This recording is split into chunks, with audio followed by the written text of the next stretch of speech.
will give you a quick tutorial here on how to use Excel in order to do your data analysis and graphing. So during the lab, you should have been able to calculate all of your unpenetrated, penetrated, and percent diffusion values. You can also fill out your surface area, the ratios, and so on, these parts of the table. Now, what we want to use Excel for is to calculate our averages, our standard deviations and errors, and make our graph. So one quick shortcut you can do to calculate averages is you can do a command. So Excel allows you to do commands that always start with equals. And I want to find the average. So I want to do average. And you always have to end a command with a parenthesis. And it wants to know what numbers do I want to average. Well, for my 3 centimeter cube, I'm going to be averaging these 3 trials that we did. So I go ahead and highlight these 3 values. And then I close my parenthesis and hit enter. Now, this has averaged these 3 numbers for me. A quick shortcut you can do is I could do the same command for these next 2 cells here. But a quick shortcut that Excel allows you to do is if you notice that my cursor is a white square or white cross right now, right? But if I hover it over the green square in the bottom right corner, it turns into a black cross. Whenever it does that, it allows me to click and drag it down, and it will apply the same equation to these bottom cells. And it's smart enough that it will move accordingly. But I need to double check everything to make sure that it is working. So if I hold this number here and I click on the top bar, it will tell me what numbers it has averaged. And those are the 3 numbers that I want. So I can hit escape to get out of that. I click the next cell, go up here, and it averaged these 3 values, and that's exactly what I wanted. I can hit escape to get out of that. Okay, so my averages are done. Next, I need to do my standard deviation. Instead of doing it tediously by hand like we've done in the past, you can now do a command. So here we do equals stdev, parenthesis, and again, what numbers do I want to highlight? Well, I did these 3 trials here. So I'll highlight those, close parenthesis, hit enter. I can repeat the same thing as before, black cross, click, drag it down, and that will give me my standard deviations. Again, you should always double check this. So for example, again, click on the cell, click up here. It gave me the standard deviation of these 3 values, which is exactly what I want. Remember that we're doing a standard deviation because it tells us how variable are these 3 trials that we did for each of these cubes. And using the standard deviation, we can now calculate the standard error. And it is this standard error that we will have to include in our data. So the equation for standard error, right, equals, is standard deviation, so I click the standard deviation that I want, divided by the square root, so now I have a command, sqrt is the square root command, parenthesis, and the number is going to be 3 because we have 3 trials here. All right, so I hit 3, close parenthesis, enter. Again, I can drag this down and double check my work. So if I click on this, it's giving me this standard deviation divided by square root of 3. That's correct. If I click here, this standard deviation divided by square root of 3, that is correct. So now what are we graphing? Well, we want to graph how the surface area to volume ratio affects the percent diffusion. So these are the 2 sets of data we want. So I'm going to highlight those numbers that represent those 2 sets of data, go to insert, and we have a lot of chart types here. We're going to go ahead and add a scatter plot.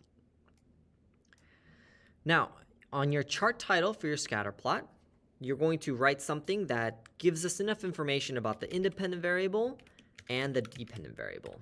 So go ahead and make your title there. But you'll also notice that we're missing some other axis titles, my vertical and my horizontal one. So we need to edit this graph.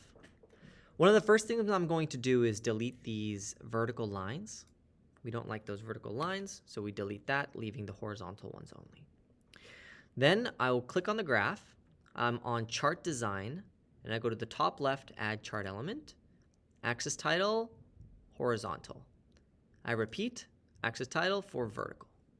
So now I have my vertical and my horizontal titles that I can edit according to what you've written as your titles here. Okay, so we're almost there. The next thing we need to do is each of these data points here that we've plotted, well, remember that these are averages, right? right? Average percent diffusion. And anytime you use an average value, you need to indicate the variability that is in that value. And the measurement that shows that is our standard error.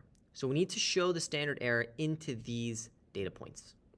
So what we do is we click our graph, again, go to chart design, add chart element, and go to error bars. We're not going to pick any of these. We're going to more error bar options. Now under more error bar options, we're going to go all the way to the bottom to custom, specify, and now I have positive and negative. So what I can do here for positive is I go ahead and delete what's there, and then I just directly highlight the 3 cells that have my standard error. So I highlight these 3 values. I repeat for negative. Delete this, highlight the 3 cells. Okay, they should be identical, and I hit OK. All right, I can close out of this. Now you'll notice that my graph has horizontal and vertical error bars. We don't want the horizontal ones, so I go ahead and click the horizontal, and I delete those, leaving only the vertical ones behind. Now, I need to double check that these error bar values here correspond to the correct surface area to volume ratio.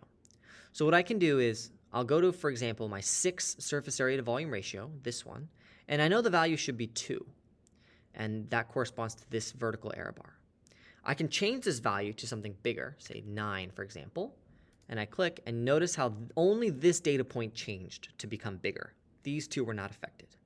So that tells me that I did my error bars correctly, and I can change this back to the original value, which was 2.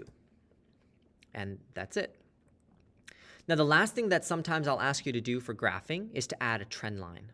So if there's a clear linear relationship happening, you need to add a linear trend line.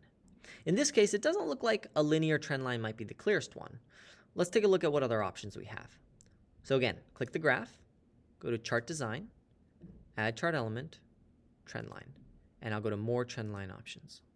We have all of these trend line options. So look at the linear line that it added to my graph.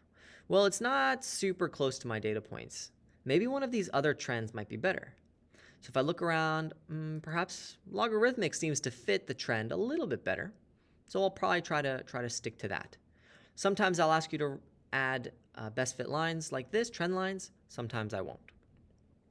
We can go ahead and close that. And that's our graph. Make sure you fill out the titles of each axis and the main title of it, and you are done with your data analysis and graphing. Now, instead of adding a trend line, if I want you to make this a line graph, you can do that easily from a scatter plot. All you have to do is you right-click on your data points, right? So on a Mac, that would be Control-click, and you go down to Format Data Series, and you'll see on the right hand, this bar comes out.